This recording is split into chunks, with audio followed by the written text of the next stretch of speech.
Good morning my dear students. तो last class में हम लोग बोर्स के एटॉमिक मॉडल को डिस्कशन कर रहे थे। अब जो है उसके आगे का हम लोग डिस्कशन करेंगे। जिस तरीके से हम लोग का bourse atomic model, Rutherford's atomic model आया था, थॉमसन्स एटॉमिक मॉडल आया था, तो फिर थॉमसन्स के आने के बाद रदरफोर्ड का आने का रीजन था कि उनका थ्योरी पूरा कंप्लीट नहीं हो पाया था। उनका थ्योरी जो था थॉमसन का वो कंप्लीट नहीं हो पाया। फिर उसको समझाने के लिए रदरफोर्ड्स आए। फिर उन्होंने भी बहुत सारी बातें को क्लियर की, लेकिन बहुत सारे बातें फिर भी रह गया था।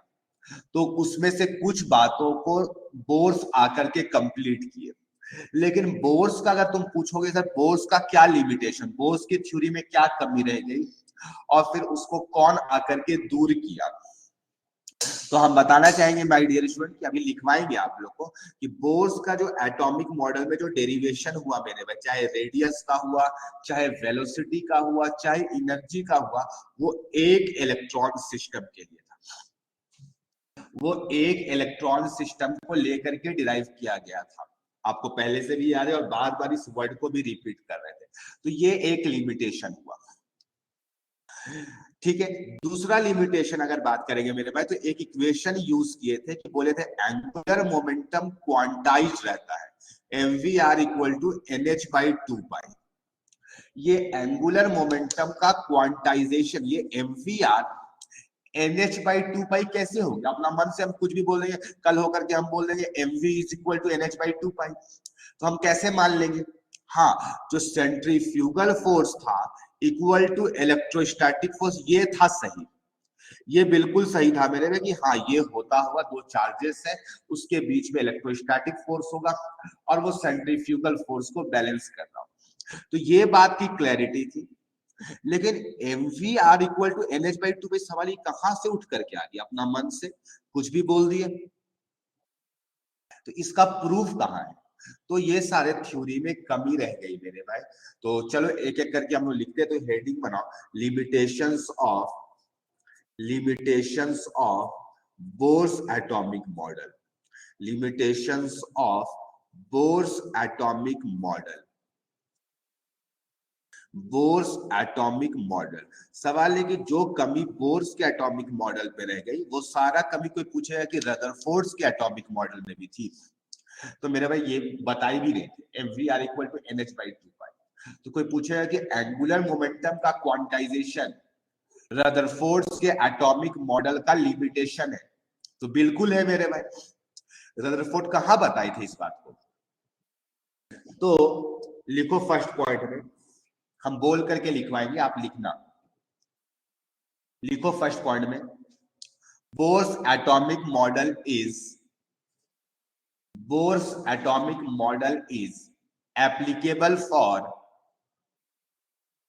Bohr's atomic model is applicable for one electron system only. Bohr's atomic model is applicable for one electron system only. लिख लिए, एग्जाम्पल में लिख लो कैसा वन इलेक्ट्रॉन सिस्टम का बात कर रहे हैं। तो जैसे हाइड्रोजन हो गया, अगर हीलियम लेंगे तो हम हीलियम नहीं ले सकेंगे, हीलियम प्लस लेना पड़ेगा। अगर लिथियम लेंगे तो लिथियम 2+ लेना पड़ेगा। अगर बेरेलियम लेंगे तो बेरेलियम 3+ लेना पड़ेगा। इस टाइप से हम लोग जब भी एटम को कंसीडर करेंगे तो उसका एक ही इलेक्ट्रॉन्स होने चाहिए। ठीक है, तो ये हुआ माय डियर स्टूडेंट्स पहला नंबर लिमिटेशन। सेकंड नंबर लिमिटेशन लिखो, Bohr's atomic model could not explain the value of angular momentum, could not explain the value of angular momentum। ये mvr equal to nh by 2 pi कहां से आ गया है, इसके बारे में कोई प्रूफ नहीं है अपने पास। तो मेरे भाई अब हम लोग कैसे स्टडी करेंगे? तो एक बहुत सारे टीचर्स ऐसे होते हैं जो लिमिटेशंस को पहले लिखवा देते हैं सारे, और फिर उसका जो रिजल्ट्स को फिर एक्सप्लेन करते हैं, जो दूसरा कोई साइंटिस्ट आकर के एक्सप्लेन किया। मेरा आदत ये है कि हम लिमिटेशन लिए, उस लिमिटेशन में जो कमी को जो दूर किए साइंटिस्ट, उसका एक्सप्लेनेशन को उसी के साथ में लिख लेते हैं। तो साथ साथ पढ़ने में समझने में, तो हम लोग का आज का पूरा दिन जो होगा ना वो limitations of Bohr's atomic model ही चलेगा। तो चलो यहां पर उस पे ब्रैकेट में आप लोग लिख लीजिएगा mvr इक्वल टू NH/2 ये कहां से आया, इस बात को एक्सप्लेन नहीं किए, तो इसको एक्सप्लेन करने के लिए एक नए साइंटिस्ट आए जिनका नाम था मेरे भाई डी ब्रॉगली। तो अब यहीं पर हेडिंग बनाया आप छोटा सा, de Broglie equation. De Broglie equation, सवाल है कि ये डी ब्रॉगली इक्वेशन क्या है और इसमें क्या बताया गया। तो my dear students, de Broglie बताए कि इलेक्ट्रॉन जो होता है ना, इलेक्ट्रॉन जो होता है ये डुअल नेचर शो करता है। इलेक्ट्रॉन जो होता है ये डुअल नेचर शो करता है।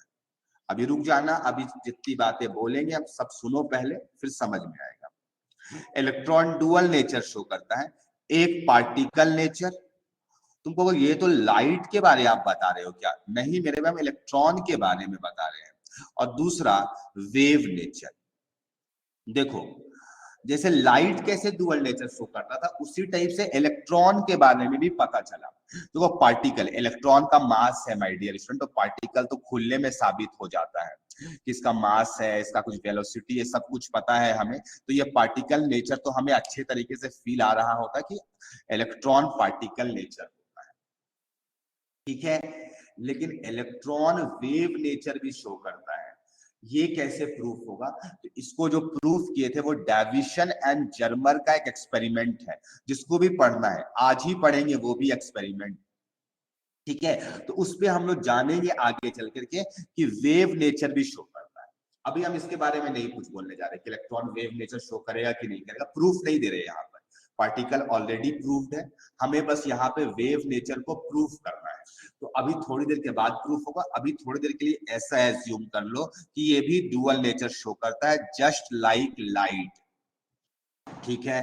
तो माय डियर स्टूडेंट्स, तो अब इलेक्ट्रॉन का डुअल नेचर पर आ गया। तो जिस तरीके से मैटर का लाइट का डुअल नेचर था, तो डुअल नेचर ऑफ मैटर से हमें क्या क्या बातें पता चलता है, डुअल नेचर ऑफ मैटर से हमें कौन कौन सी बातें पता चलती है।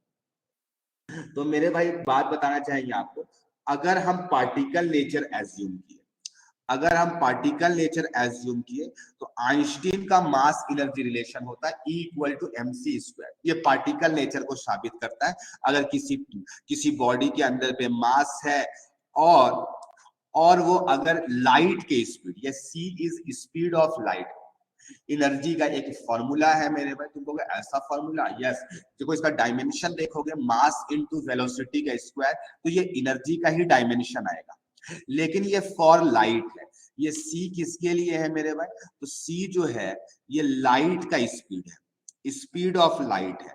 अभी हमको इलेक्ट्रॉन के बारे में बात करना है। सिंस इलेक्ट्रॉन भी को भी बोल क्या रहे हैं, अब डी ब्रॉगली यही बात बोले कि इलेक्ट्रॉन्स जो होते हैं वो पार्टिकल नेचर और वेव नेचर शो करते हैं, जस्ट लाइक लाइट। हाँ अभी थोड़ी देर के बाद वो भी जान जाएंगे कैसे होता है। तो मेरे भाई इन्होंने कहा कि इलेक्ट्रॉन का जो स्पीड होता है वो कुछ कम होता है, लाइट के स्पीड से कम होता है। तो इसीलिए हम लोग v जो है यहाँ पर वेलोसिटी ऑफ इलेक्ट्रॉन कर दिए। यानी अगर ये डुअल नेचर को फॉलो करेगा तो ये बातें सामने आएगी माय डियर स्टूडेंट्स। तब जब हम पार्टिकल नेचर को एज्यूम करेंगे, तो ये दोनों बातें जो हो रही है पार्टिकल नेचर के लिए बात हो रही है। अब हम बात करेंगे इसी पॉइंट के अंदर पे डुअल नेचर ऑफ मैटर से related, dual nature of matter से रिलेटेड बात करेंगे। दूसरी बात पार्टिकल नेचर का मेरे भाई, ठीक है, सॉरी ये पार्टिकल नेचर हो गया। वेव नेचर इसी के अंदर में, तो अगर कोई वेव होता है तो उसका एनर्जी लिखने का हम लोग प्लैंक्स के क्वांटम थ्योरी के हिसाब से E इक्वल टू hc/लैम्डा के फॉर्म में लिखते हैं, है ना। hc/लैम्डा के फॉर्म में लिखे थे, E इक्वल टू hc/लैम्डा, ठीक है। ये कब लिखते हैं मेरे वेव्स के फॉर्म में, क्योंकि लैम्डा क्या बता रहा है, वेवलेंथ बता रहा है। तो अगर वो वेव के फॉर्म में होगा तो ये वेव नेचर को बताएगा। और मेरे भाई ये दोनों जो है, चाहे E इक्वल टू hc/लैम्डा हो, चाहे E इक्वल टू mv² हो, दोनों क्या है मेरे भाई, उसी इलेक्ट्रॉन का एनर्जी को बता रहा है, एक वेव नेचर के हिसाब से बता रहा है और एक दूसरा जो है पार्टिकल नेचर केस। दोनों मेरे भाई इलेक्ट्रॉन्स के लिए भी है। यहाँ पे सी को हटा करके वी लिखना पड़ेगा, क्योंकि ये इलेक्ट्रॉन का स्पीड अदर देन लाइट होता है। तो यहाँ से लैम्डा का वैल्यू, यहाँ से एक वी कट जाएगा, h/mv। और मेरे भाई इसको हम लोग बोलते हैं डी ब्रॉगली वेवलेंथ, वरना ये वेवलेंथ का एक फॉर्मूला और आ गया। ये डी ब्रॉगली बताए थे, इसीलिए इसको कभी कभी बोला जाता है डी ब्रॉगली वेवलेंथ। ठीक है, इसको क्या बोला जाता है? De Broglie wavelength. एम जो है मास ऑफ इलेक्ट्रॉन है, वी जो है ये वेलोसिटी ऑफ इलेक्ट्रॉन है, वी जो है ये वेलोसिटी ऑफ इलेक्ट्रॉन है। एच के बारे में आइडिया है आपको। ये लैम्डा क्या है कोई पूछेगा तो ये डी ब्रॉगली वेवलेंथ है। कोई पूछेगा क्या चीज है माय डियर स्टूडेंट, तो इसको क्या बोलिएगा? डी ब्रॉगली वेवलेंथ, वरना ये वेवलेंथ का एक फॉर्मूला है, वेवलेंथ का एक फॉर्मूला है। ठीक है, आपको आई होप समझ में आ गया होगा। जिसमें मास जो है वो इलेक्ट्रॉन का है, वी जो है वेलोसिटी इलेक्ट्रॉन का है। अच्छा, एक बात और बोला जाएगा कि मेरे भाई इस इक्वेशन को हम लोग किसी और पार्टिकल के लिए भी एज्यूम कर सकते हैं। जब इलेक्ट्रॉन को मेरे में प्रूफ कर दिया गया ना कि वेव नेचर भी होता है और पार्टिकल नेचर भी हो जाता है, तो पता है जो हम लोग भी मूव करते हैं ना, तो हम लोग में भी वेव नेचर और पार्टिकल नेचर दोनों है।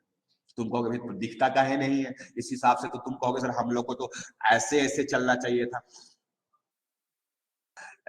तो वैसे तो नहीं चलते हैं सर, कहाँ पता चलता है कि वेव है? तो अब हम बात करेंगे मेरे भाई, ये इक्वेशन को किसी भी पार्टिकल के लिए यूज किया जा सकता है, लेकिन ये मेनली है मेरे भाई स्मॉल पार्टिकल्स के लिए। क्यों? आप कहोगे सर फिर आप नया नया बात बोल देते हैं। तो मेरे भाई लैम्डा का वैल्यू ज्यादा कब होगा? जब मास क्या होगा? कम होगा। मास कम होगा तब जाकर के लैम्डा का वैल्यू ज्यादा होगा। यानी हम बोलना ये चाहते हैं, ये जो वेव नेचर दिखाई देता है ना, उस पार्टिकल के लिए दिखाई देता है जिसका मास कम होता है तो उसका वेवलेंथ ज्यादा होता है। तो इलेक्ट्रॉन का मास बहुत कम होता है मेरे भाई, तो उसका वेवलेंथ बहुत ज्यादा होगा।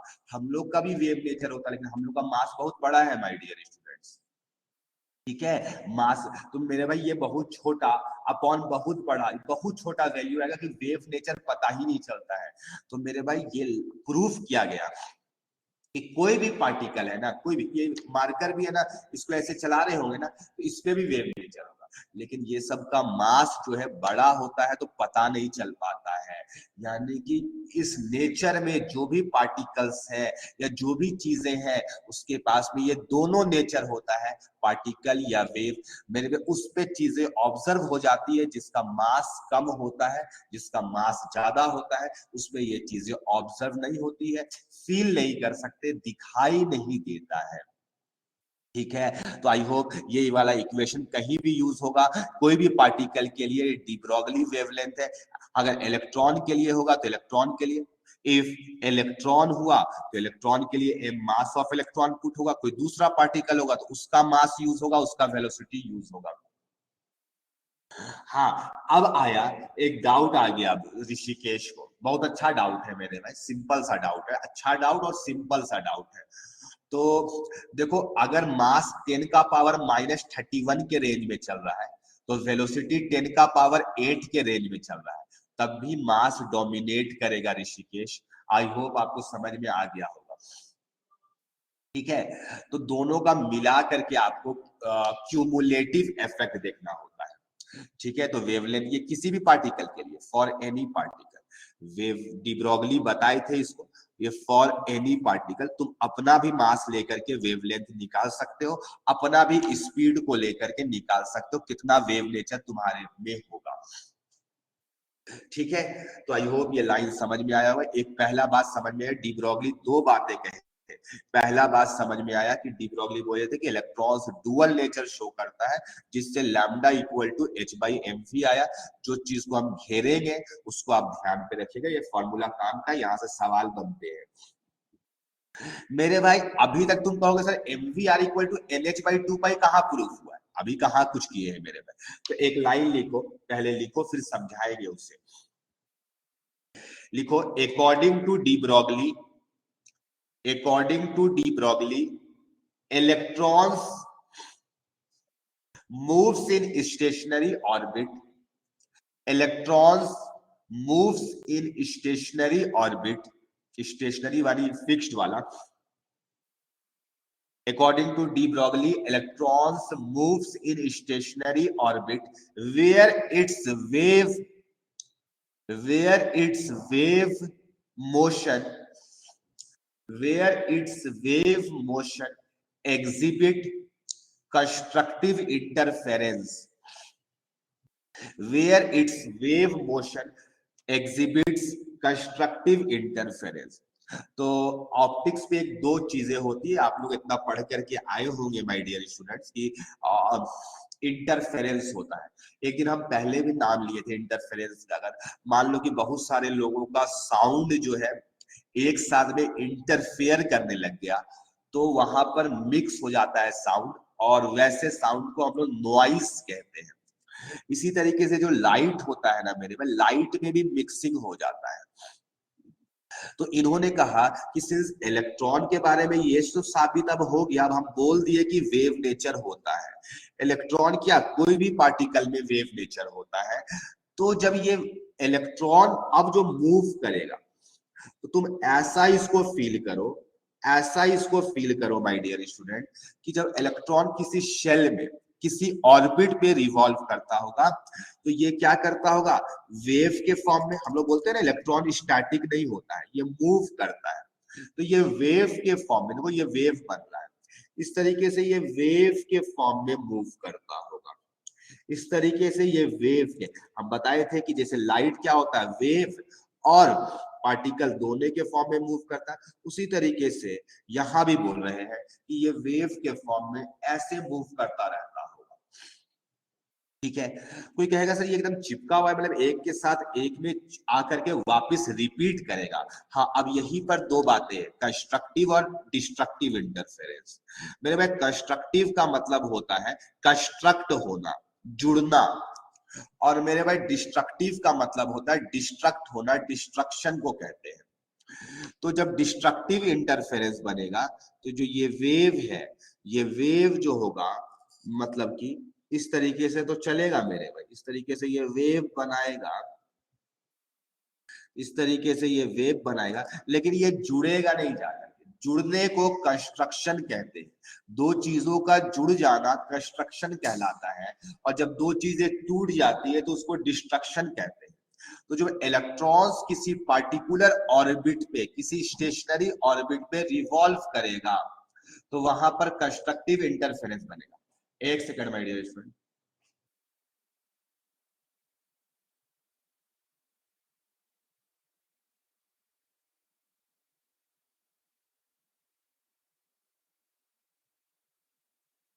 तो क्या होता है, जो इलेक्ट्रॉन होता है ये वेव नेचर शो करता है।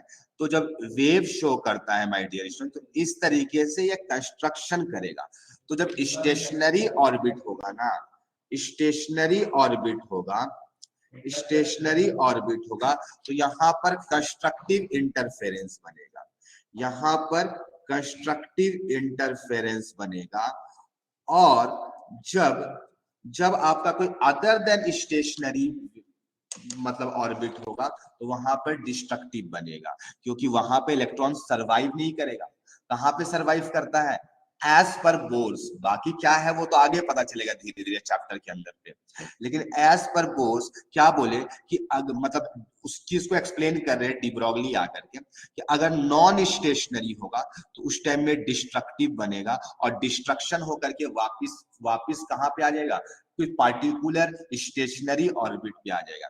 अगर नॉन स्टेशनरी ऑर्बिट हुआ तो वहां पर डिस्ट्रक्टिव इंटरफेरेंस बनेगा, वहां पर डिस्ट्रक्टिव इंटरफेरेंस बनेगा, वहां पर डिस्ट्रक्टिव इंटरफेरेंस बनेगा।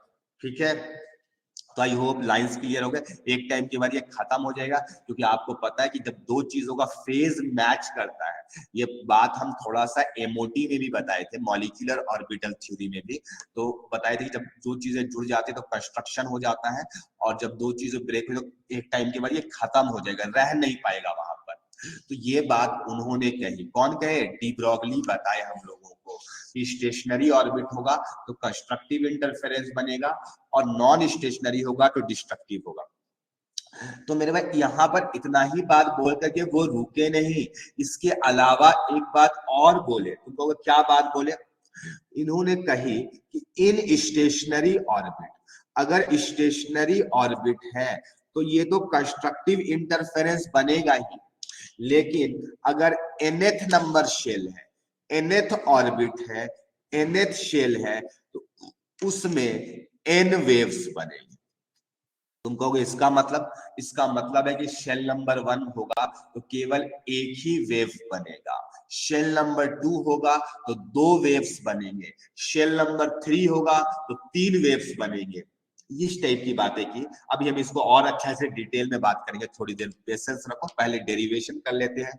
तो मान लिए मेरे भाई कि nth शेल है, ठीक है, या फिर अगर इस डायग्राम को देखें, इसको कैसे वेव काउंट कर रहे हैं, जैसे यहां से मान लो शुरू किए यहां से, तो ये एक वेव कंप्लीट हुआ, फिर दूसरा वेव कंप्लीट हुआ मेरे भाई, तो ये यहां से फिर शुरू हुआ होगा, यहाँ पे तीसरा होगा, ये चौथा कंप्लीट हुआ। तो माय डियर स्टूडेंट इसको देखो तो इस पे कितना, कौन सा शेल नंबर होगा, कोई बता सकता है ये कौन सा शेल नंबर होगा? 4। यस, फोर्थ शेल होगा।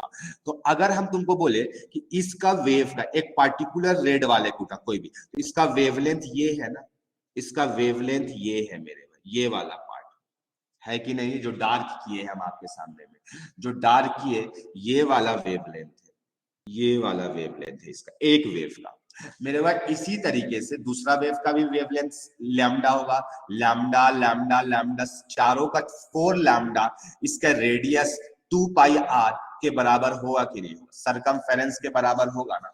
तो अगर nth शेल है मेरे भाई, तो nth शेल का जो रेडियस होगा rn बोल दिए, radius of nth shell is rn, ठीक है, rn is radius of nth shell, और nth शेल में कितना वेव्स बनेगा, n बनेगा, तो कितने वेवलेंथ्स होंगे, n लैम्डा होगा मेरे भाई। और अभी डी ब्रॉगली बताए थे lambda equal to h by M V वाला, उसको ले जाकर के पुट करेंगे। पहले यहां से लैम्डा का एक और फॉर्मूला आ गया मेरे भाई, 2 pi are N by N आ गया मेरे भाई, लैम्डा का एक और फॉर्मूला आ गया 2 pi are N by N आ गया। एक नया और भी फॉर्मूला जनरेट हो चुका है माय डियर स्टूडेंट्स। यहाँ पर अब ध्यान से सुनो मेरी बातों को, क्वेश्चन की जज्बातों को। यहाँ पे पुट करो लैम्डा की जगह पे, लैम्डा की जगह पे, लैम्डा की जगह पे h बाई एम वी, तो पुट करो मेरे भाई, 2 पाई को नीचे लेते हो, M V R equal to N H by 2 pi, तुमको दिख गया होगा, ठीक है। तो ये प्रूव्ड हो गया मेरे भाई, प्रूव्ड हो गया। तो आई होप ये बातें समझ में आ गई होगी। यानी ये जो बातें समझाए, ये देखो कंफर्म तो नहीं ना था कि ये बातें जो बोले डी ब्रॉगली ऐसा ही होता होगा, लेकिन ये भी ये बात बोले थे कि M V R N H by 2 pi होगा। कौन? बोर्स बोले थे, बोर्स बोले थे मेरे भाई। और डी ब्रॉगली इस चीज को प्रूफ किया और आया भी प्रूफ होकर के। इसका मतलब ये बात सत्य है, ये फैक्ट होगा, ये सही चीजें होगी कि nth शेल में क्या होगा, n वेव्स बनता होगा। तो मेरे भाई ये सारे के सारे क्वेश्चंस हैं मेरे, तुमको लग रहा होगा ना, ये भी क्वेश्चन आ जाता है कि शेल नंबर 2 में कितना वेव्स बनेगा, ठीक है। आपको कभी दिया रहेगा शेल नंबर 1 का इतना रेडियस है, तो आप बताओ उसका वेवलेंथ कितना होगा, तो रेडियस पता है, शेल नंबर पता है, तो आप वेवलेंथ उस शेल का बता सकते हो, ठीक है। तो ये सारे के सारे क्वेश्चंस हैं मेरे भाई। तो अब नोट पे यही सारे टर्म्स को हम लोग लिख लेते हैं, जो जो चीजें डिराइव होकर के अभी आई, जो इंपॉर्टेंट है, ताकि तुमको पता हो। ये तो समझने वाला पार्ट था, एक जगह पे आपके पास में नोट पे लिखा रहेगा कि इसमें से आपको क्या क्या ध्यान पे रखना है। तो एक फॉर्मूला है lambda equal to H by M V, इसको ध्यान रखना है। लैम्डा इक्वल टू एक फॉर्मूला है 2 पाई आर, आर एन लिखते हैं मतलब radius of nth orbit divided by n। ये फॉर्मूला बहुत लोग भूल जाते हैं, ये तो याद रख लेते हैं, लेकिन ये दूसरा वाला भूल जाते हैं मेरे भाई, इसको मत भूलना, नहीं तो एग्जाम में नंबर भूल जाना, ठीक है। तो ये 2 pi are N by N हो गया, ये बात हो गया मेरे भाई। दूसरा बात हम आपको समझाए कि nth शेल में, nth शेल में कितने वेव्स बनेंगे, तो इन nth शेल नंबर ऑफ, यहाँ पे 2-3 बातें करेंगे हम, number of waves number of waves कितना होगा, ठीक है, और एक वेव कितना एंगल सबटेंड करेगा। एंगल्स यहाँ पे डायग्राम बनाने के लिए स्पेस रखे, आप नीचे भी बना सकते हो अगर आपके पास में स्पेस की कमी है। सबटेंडेड बाय ईच वेव, एक वेव कितना एंगल सबटेंड करेगा, ये दो बातें यहाँ पर लिखेंगे। तो लेट से मेरे भाई ये शेल नंबर कोई है, अभी इसमें बना लेते हैं मेरे भाई। ठीक है, ये अभी एक वेव हुआ, ये दो वेव हुआ, तो मेरे भाई ये शेल नंबर 2 हो गया। आप समझ गए होंगे देख करके, दो वेव्स बनाए हैं तो ये शेल नंबर 2 हो गया। तो अगर एक वेव कितना एंगल सबटेंड कर रहा है, तो तुम अगर ये सही, तो मजाक है, 180 डिग्री कर रहा है सबटेंड। अगर यही चीज माय डियर स्टूडेंट अगर शेल नंबर 3 हो, अगर शेल नंबर 3 हो तो वहां पे कितना बनेगा, 3 वेव्स बनाना है। 1 2 हो गया, 3 मेरे भाई। तो अगर यहाँ पे पूछे एक वेव कितना कर रहा है, तो तुम निकालोगे सर ऐसे, ये वाला आएगा, दूसरा वाला भी उतना ही एंगल सबटेंड करेगा, तीसरा भी। तुम अगर अच्छा से 3 पार्ट में बढ़ गया तो 360 बाई एन हो जाएगा। तो यहाँ पर क्या फॉर्मूला आ गया, नंबर ऑफ वेव्स एन होगा और एंगल सबटेंड एक वेव कितना करेगा, 360 डिग्री बाई एन करेगा। तो आई होप ये लाइंस तुम्हें अच्छे से समझ में आ गया। किसी को कोई डाउट है तो वो पूछ लो, अदरवाइज हम आगे बढ़ेंगे मेरे भाई। ये था आपका डी ब्रॉगली और उससे रिलेटेड जो इंपॉर्टेंट टर्मिनोलॉजीज था उसको हम लोग फाइनली कंक्लूजन में लिख लिए हैं नोट बना करके। और अगर क्लियर है तो एक बार चैट पे जल्दी से बताओ कि सब कुछ समझ आ गया है। ठीक है, तो अब आगे मूव करते हैं माय डियर स्टूडेंट्स और चीजों को समझते हैं। तो अभी हम एक लाइन बोले थे, पेज हल्का सा दिखाइए ना।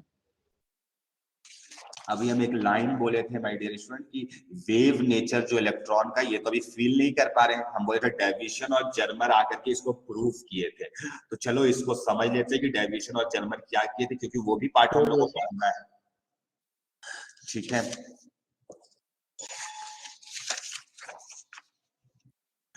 तो आगे बढ़ते हैं मेरे भाई और थर्ड नंबर, ठीक है, इसका बात करेंगे डी ब्रॉगली का। बोल सकते हैं कि डी ब्रॉगली का जो नोट है इसी का थर्ड पॉइंट बात करेंगे my dear student. De Broglie का नोट का थर्ड पॉइंट, यानी कि जो बातें बताए थे डी ब्रॉगली वो उसको कैसे प्रूफ करे। तो डेविएशन एंड जर्मर एक्सपेरिमेंट, हाँ जर्मन नहीं बोल रहे हम, जर्मर एक्सपेरिमेंट, डेविएशन और जर्मर का एक्सपेरिमेंट में क्या हुआ था। ठीक है, तो अगर कोई पूछे कि इसमें क्या हुआ था तो आप बता दीजिएगा, यहाँ पर इलेक्ट्रॉन को वेव नेचर को प्रूफ किया गया था। वरना बोल तो गया, डी ब्रॉगली बहुत पहले बोल दिए थे मेरे भाई। डेविएशन और जर्मर इस चीज को आके एक्सप्लेनेशन दिए, इसको प्रूफ किए, वैलिडेट किए। जैसे mv r equal to nh by 2 pi को डी ब्रॉगली आकर के किए, इसी तरीके से माय डियर स्टूडेंट आपका डेविएशन और जर्मर आकर के प्रूफ किए। मेरे भाई एक सिलेंड्रिकल वेसल है जिसमें यहाँ पे बीच में एक होल है, कहीं पर भी एक होल बना दिए हैं। ठीक है, एक सिलेंड्रिकल वेसल है जिसमें एक होल बना दिए हैं और यहाँ पे मेरे भाई एक गन है। ठीक है, इस गन ऐसा गन है जिससे इलेक्ट्रॉन्स एमिट होता है, जिससे इलेक्ट्रॉन्स निकलते हैं, इससे इलेक्ट्रॉन बाहर आते हैं। ये इलेक्ट्रॉन गन है, ये इलेक्ट्रॉन गन है माय डियर स्टूडेंट। ठीक है, और हमने क्या कर रखा है, हमने क्या कर रखा है, यहाँ पर इसको एक बैटरी से कनेक्ट कर दे रहे हैं। मेरे भाई ये इधर वाला निगेटिव टर्मिनल है और ये जो नीचे वाला जो सिलेंडर का वेसल है ये पॉजिटिव टर्मिनल से कनेक्टेड है। सर्किट पूरे तरीके से कंप्लीट है। यहाँ पे कुछ लेड से V वोल्ट का बैटरी लगा दिए, V वोल्ट का बैटरी लगा दिए। इलेक्ट्रॉन गन है, जैसे अल्फा पार्टिकल का गन होता था जिससे अल्फा पार्टिकल्स एमिट होते थे, यहाँ पे इलेक्ट्रॉन गन है ये। तो मेरे भाई तुम खुद सोचो, ये पॉजिटिव टर्मिनल है, इलेक्ट्रॉन्स क्या होंगे, बाहर होंगे। और मेरे भाई हम क्या किए कर रखे हैं, यहाँ पर एक मेटल का प्लेट रखे हैं। बुक्स पे निकल मेटल लिखा रहता है, वैसे कोई भी मेटल हो सकता है, यहाँ पे निकल मेटल है मेरे भाई। ठीक है, निकल मेटल है। तो बुक्स पे यही लाइन लिखा रहता है, तो तुम लिख सकते हो कोई भी मेटल वैसे हो सकता है, कोई बड़ा चीज नहीं है यहाँ पे, ये निकल का एक मेटल है। तो मेरे भाई यहाँ पे जब इलेक्ट्रॉन्स गिरा, तो इलेक्ट्रॉन्स जब स्ट्राइक करेगा तो क्या होगा, उससे उसका मूवमेंट होगा मेरे भाई, उसका मूवमेंट होगा। तो क्या किया, कुछ इलेक्ट्रॉन्स मेरे भाई यहां से टकरा करके इधर उधर मूव कर रहे थे, इधर उधर एमिट कर रहे थे।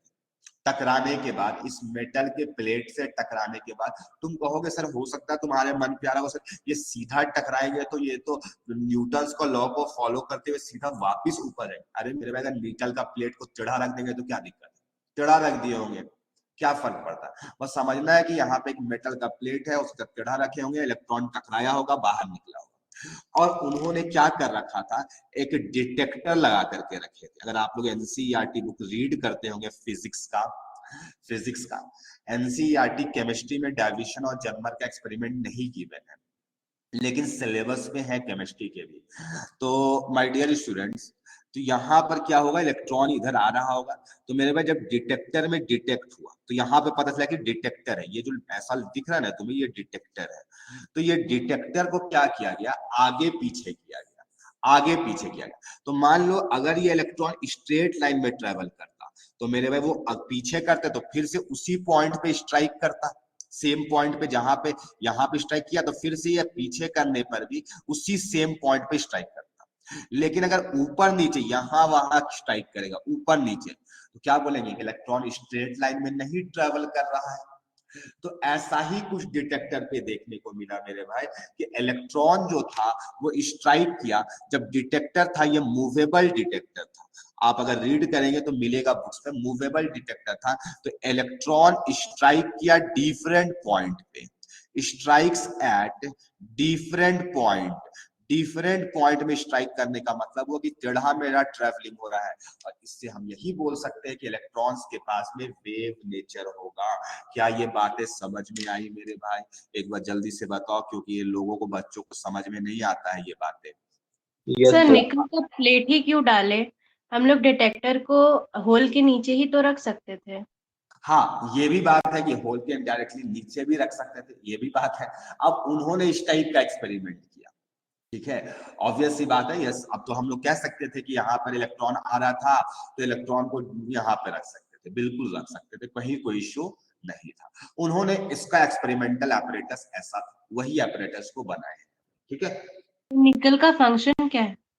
और वैसे तो निकल इलेक्ट्रॉन्स को एब्जॉर्ब ये सब चीजें भी करता है, आपको पहले भी बताए थे, ठीक है। और जो भी ट्रांजिशन मेटल्स होते हैं ये इलेक्ट्रॉन्स गुड एब्जॉर्बर होते हैं, ठीक है। तो ये है, वरना कि यहाँ पे कोई दूसरा मेटल भी मेरे हिसाब से रखा जा सकता है, ऐसा कुछ भी नहीं है। बट शॉर्ट डिस्टेंस होता वहां पे, मतलब हाँ वो तो डिटेक्टर भी हम वैसा ही प्रिसाइज लेंगे ना, समझ आया, कि कोई पार्टिकल, एक तो इलेक्ट्रॉन का साइज इतना छोटा है, तो इससे यही बात है डेविसन और जर्मर की एक्सपेरिमेंट से ऐसे प्रूफ हुई थी, जिसका एक हम ब्रॉड फॉर्म आपको हम बता दिए, ठीक है। तो अब हम बात करेंगे यहाँ पे बड़ा इंपॉर्टेंट चीज मेरे भाई, कि सिंस इलेक्ट्रॉन्स को डायरेक्टली अगर गन से छोड़ते तब भी इलेक्ट्रॉन्स नीचे आता, ऐसा थोड़ी था कि नीचे नहीं आता, लेकिन ये हम बैटरी लगाए हुए थे मेरे भाई, तो बैटरी से क्या हुआ होगा, इलेक्ट्रॉन्स एक्सेलरेट हुआ होगा। तो तुमको इससे फायदा, तो मेरे भाई इससे फायदा ये होगा कि हम लोग इलेक्ट्रॉन का कुछ काइनेटिक एनर्जी होगा, इलेक्ट्रॉन का कुछ काइनेटिक एनर्जी होगा मेरे भाई, होगा कि नहीं होगा, होगा। और एक बात हम लोग सबको पता है कि kinetic energy maximum potential energy maximum के बराबर होता है, यानी जो हम बैटरी से पोटेंशियल एनर्जी अप्लाई कर रहे होंगे, जो मैक्सिमम होगा उतना ही मैक्सिमम काइनेटिक एनर्जी मिल सकता है। और बैटरी से कितना पोटेंशियल एनर्जी होगा, Q इंटू वी। क्यू क्या होगा, यहाँ पे चार्ज ऑफ इलेक्ट्रॉन, कोई दूसरा पार्टिकल में काम करेंगे तो उसका चार्ज हो जाएगा, ये हर जगह पे एप्लीकेबल होगा। हम पहले क्यू में डिराइव करेंगे, फिर इलेक्ट्रॉन के लिए डिराइव करेंगे। और काइनेटिक एनर्जी इलेक्ट्रॉन का या जो भी पार्टिकल होगा उसका kinetic energy half into M into V square, ये स्मॉल वी है, ये कैपिटल वी है, ये वोल्टेज वाला वी है, पोटेंशियल डिफरेंस वाला है। तो माय डियर स्टूडेंट ये बातें आ गई सामने हमें, तुमको इससे फायदा क्या होगा मेरे भाई, इससे फायदा ये होगा कि lambda equal to h by M V होता है। तो अगर दोनों साइड में m से मल्टीप्लाई कर दे अगर दोनों साइड में m से मल्टीप्लाई कर दे तो m q इंटू v हो जाएगा। और तुम सबको पता है कि lambda equal to h by M V होता है। तो एम वी का square m square v square कितना आएगा, h square by lambda square आएगा। तो half h square by lambda square equal to M Q V. तो यहां से अगर हम पूछेंगे कि यहाँ पर से लैम्डा का क्या वैल्यू होगा, तो यहाँ से लैम्डा इधर जाएगा और यहाँ पे ये 2 ये सब कुछ रह जाएगा। तो ये रूट अंडर हो जाएगा, h स्क्वायर का रूट h हो जाएगा, रूट अंडर 2 हो जाएगा और एम क्यू वी आ जाएगा। ठीक है, एम क्यू इंटू वी। ये किसी भी पार्टिकल, चाहे इलेक्ट्रॉन हो चाहे कोई और हो, सब के लिए ये लैम्डा एप्लीकेबल होगा। हाँ, अगर इलेक्ट्रॉन होगा तो क्यू इलेक्ट्रॉन का रख देंगे, मास इलेक्ट्रॉन का रख देंगे, ये किसी भी पार्टिकल का है। ये V इज पोटेंशियल डिफरेंस, ध्यान रखना। या V जो है, ये V जो है ये पोटेंशियल डिफरेंस है, वेलोसिटी मत समझ लेना, नहीं तो तुम लोग बहुत बड़े डैश हो मेरे भाई। पोटेंशियल डिफरेंस, ठीक है। तो ये फॉर्मूला शायद आप लोग पढ़ते होंगे। अगर इलेक्ट्रॉन होगा तो मास ऑफ इलेक्ट्रॉन, ये चार्ज इलेक्ट्रॉन का हो जाएगा, ईवी हो जाएगा। ठीक है, तो ये एक इंपॉर्टेंट बात था जो कि समझाए मेरे में। कभी कभी डायरेक्टली यही इक्वेशन भी एग्जाम में आ जाता है। ठीक है, जेई में आया हुआ भी है मेरे में, आज आता नहीं जेई मेंस में। आज से लेकिन 7-8 साल पहले ये सब क्वेश्चंस आए हुए हैं मेरे में। अब थोड़ा चांसेस कम है, क्योंकि जो क्वेश्चंस आ गए वो तो आने का चांसेस बहुत रेयर हो जाता है उसका। अगर इलेक्ट्रॉन बात करेंगे तो Q इक्वल टू E हो जाएगा, lambda equal to H by under root 2m EV हो जाएगा। तो ये एक उसका एप्लीकेशन हो गया, उसका एक एप्लीकेशन हो गया। तो आई होप ये सारी बातें आपको अच्छे तरीके से समझ में आया होगा। अब हम कुछ क्वेश्चंस करके खुशियां मनाना चाहते हैं। चलो क्वेश्चन लिखो मेरे भाई, क्वेश्चन लिखो फटाफट। कैलकुलेट, तो लैम्डा का एक नया फॉर्मूला आ गया है। लैम्डा का पहले फॉर्मूला था, अगर नोट पे वहां पे जगह होगा तो वहां पे ये वाला भी लिंक तो ले जा करके h by under root 2m Q V, नहीं तो तुम लोग हो सकता है भूल जाएगा। Calculate wavelength in angstrom, angstrom में निकालना है। फॉर ए पार्टिकल जल्दी जल्दी बनाना, having mass m equal to 3 into 10 का पावर माइनस 31 kg, 3 इंटू 10 का power minus 31 kg, moving with velocity v equal to 2.21 into 10 का पावर 7 मीटर्स पर सेकेंड। जल्दी से बताओ हमें इसका जवाब कितना आएगा। बहुत इजी कैलकुलेशन दिए हैं।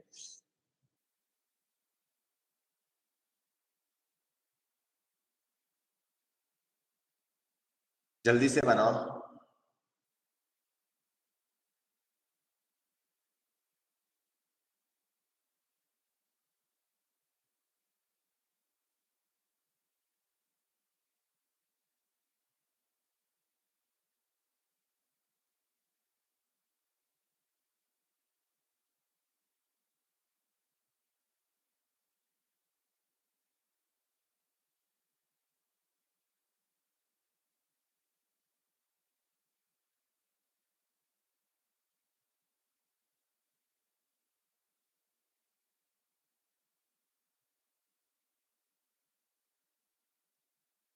तो 10 का पावर -10 एंगस्ट्रॉम में पूछे हैं। तो 1 एंगस्ट्रॉम। हाँ ठीक है, हाँ इतना टाइम इनफ है कि क्वेश्चन बन जाना चाहिए था। ठीक है, तो सॉल्यूशन पार्ट पे आते हैं माय डियर स्टूडेंट। तो यहाँ पे मास और वेलोसिटी गिवन है, तो lambda equal to h by M V लगाइए।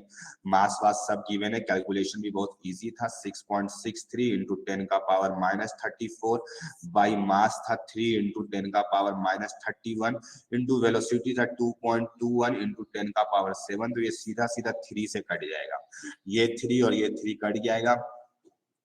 10 का पावर माइनस 31 माइनस 3 और माइनस 10, तो 1 एंगस्ट्रॉम आएगा। ठीक है, तो ये क्वेश्चन था। आई होप आपको जान करके अच्छा लगा होगा। एक दूसरा क्वेश्चन देने जा रहे हैं, जल्दी जल्दी बनाना। Arrange the following in decreasing order of lambda d. Lambda D का मतलब डी ब्रॉगली वेवलेंथ, ठीक है। लैम्डा डी का मतलब de Broglie wavelength when same potential difference is applied across alpha particle, comma electron, comma proton, ठीक है, comma proton is applied across alpha particle, electron and proton, ठीक है। तो इन लोगों का आपको बताना है कि सबसे ज्यादा किसका लैम्डा डी ब्रॉगली होगा। इस टाइप का क्वेश्चन थोड़े अलग फॉर्म में हम आपको एक फर्स्ट लेक्चर में आप लोग किए होंगे डिफ्लेक्शन निकालने का, बट यहाँ पे आपको लैम्डा निकालना है।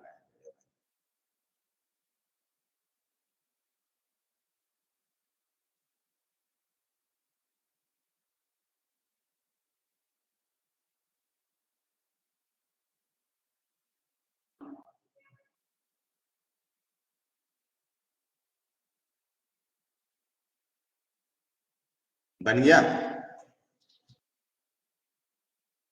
बहुत इजी क्वेश्चन है।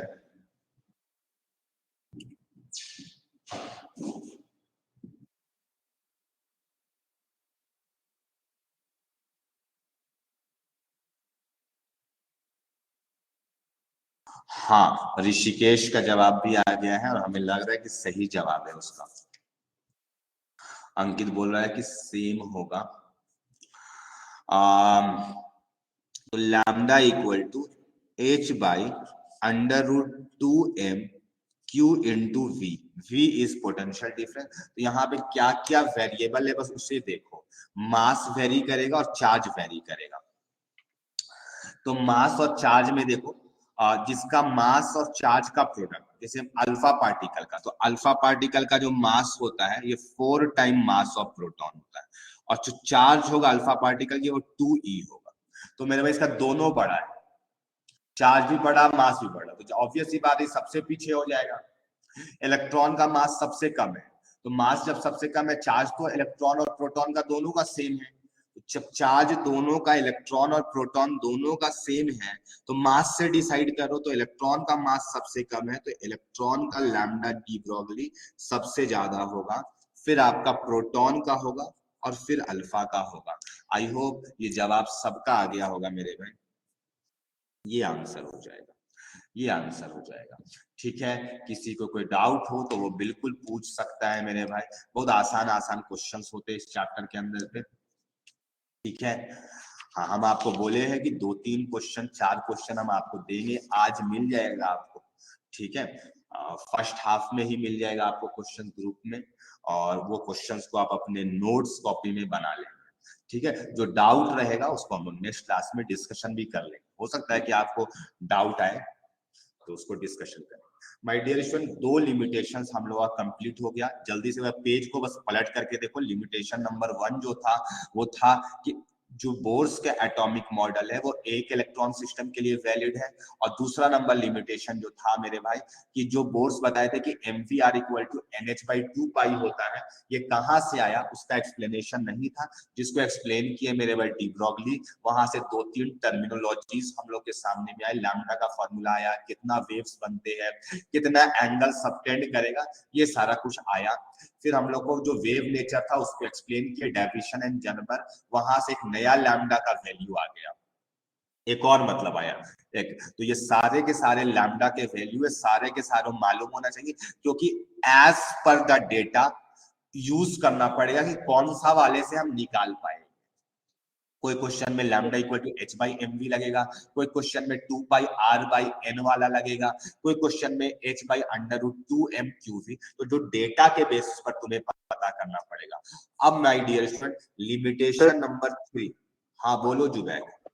सर न्यूट्रॉन का अगर पिछला वाला केस में लैम्डा का वैल्यू निकालते तब चार्ज तो सर इन्फिनिटी मतलब 0 हो जाता, तब सर लैम्डा का वैल्यू इन्फिनिटी आ जाता ना। एकदम बिल्कुल आ जाता है मेरे भाई, ठीक है। Yes sir.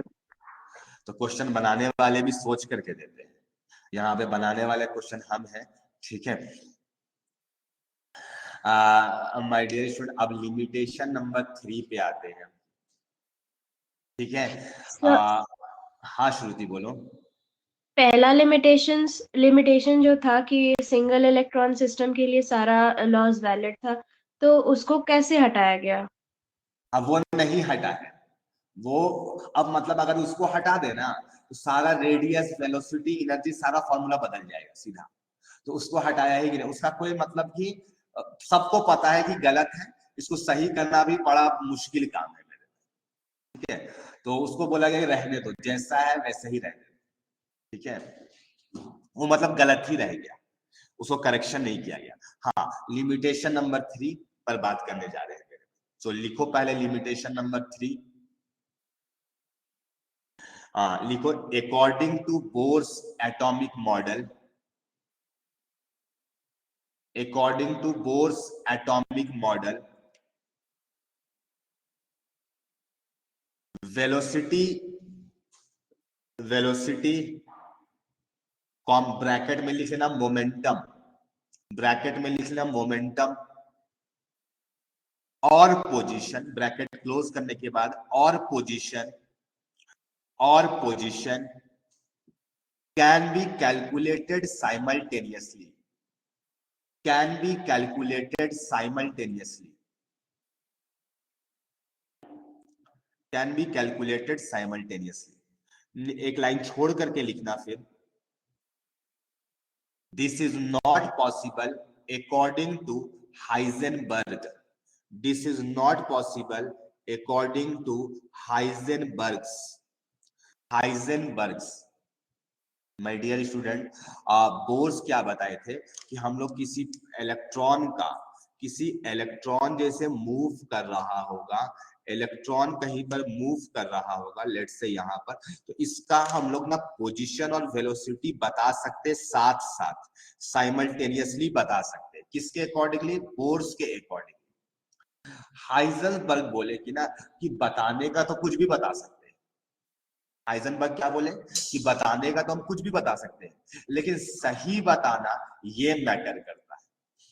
हाइजेनबर्ग क्या बोले कि बताने का तो हम कुछ भी बोल रहे हैं कि इसका ये होगा, उसका वो होगा, लेकिन सही बताना ये मैटर करेगा।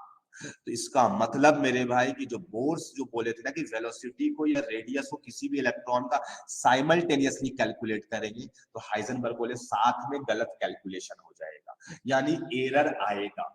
हाँ, कितना एरर आएगा, ज्यादा आएगा या कम आएगा अभी देखेंगे। तो हम लोग इसका एक्सप्लेनेशन के लिए हम लोग यहीं पर पढ़ेंगे मेरे भाई, हाइजेनबर्ग्स अनसर्टेनिटी प्रिंसिपल, हाइजेनबर्ग्स अनसर्टेनिटी। हाँ, अनसर्टेनिटी नहीं होता है मेरे भाई, तो स्पेलिंग देखो, अनसर्टेनिटी होता है। पीछे वाले कह रहे पहला बार अपना कॉन्फिडेंस में स्पेलिंग बोल रहे हैं, इस बार पक्का सही होगा। हाँ, हाइजेनबर्ग्स अनसर्टेनिटी प्रिंसिपल, इसका अनसर्टेनिटी का मतलब होता है एरर, अनसर्टेनिटी का मतलब होता है एरर, कितना एरर होगा, ठीक है। तो माय डियर स्टूडेंट, ये हाइजेनबर्ग्स अनसर्टेनिटी प्रिंसिपल में क्या बोले, पहले लिखो लाइन को फिर समझाएंगे। लिखो according to Heisenberg's both position and momentum, according to Heisenberg's both position and momentum bracket में velocity can't be calculated simultaneously,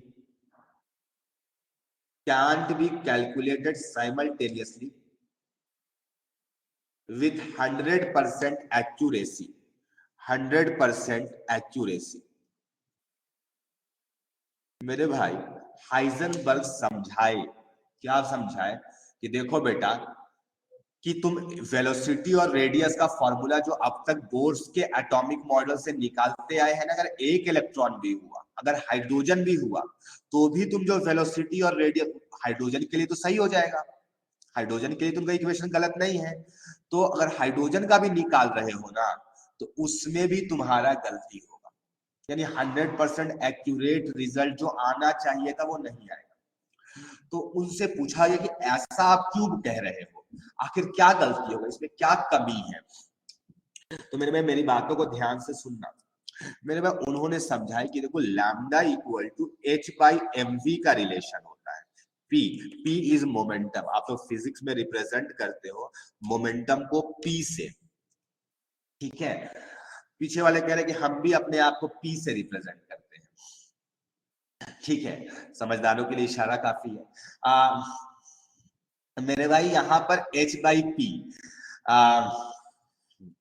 तो ये जो p है यानी मोमेंटम जो है, ठीक है, ये जो मोमेंटम है माय डियर स्टूडेंट्स, इस पे कैसे क्या गेम हो रहा है। तो इन्होंने कहा कि इलेक्ट्रॉन का अगर पोजीशन पता करना कि अभी एग्जैक्टली इलेक्ट्रॉन कहाँ पे है, तो मेरे भाई इलेक्ट्रॉन कहाँ पर है या प्रोटॉन्स कहाँ पर, इसको पता करने के लिए जैसे कैसे पता लगाए थे रदरफोर्ड कि अल्फा पार्टिकल्स को भेजे थे तो अल्फा पार्टिकल पास नहीं कर रहा था, तो पास नहीं कर रहा था तो हम लोग कह दिए थे कि अच्छा वहां पे कुछ ना कुछ मास है। उसी तरीके से मेरे भाई कोई रेडिएशन फेंकेंगे और अगर रेडिएशन पास कर गया तो हम लोग बोलेंगे कि वहां पे खाली है, वहां पे इलेक्ट्रॉन नहीं होगा।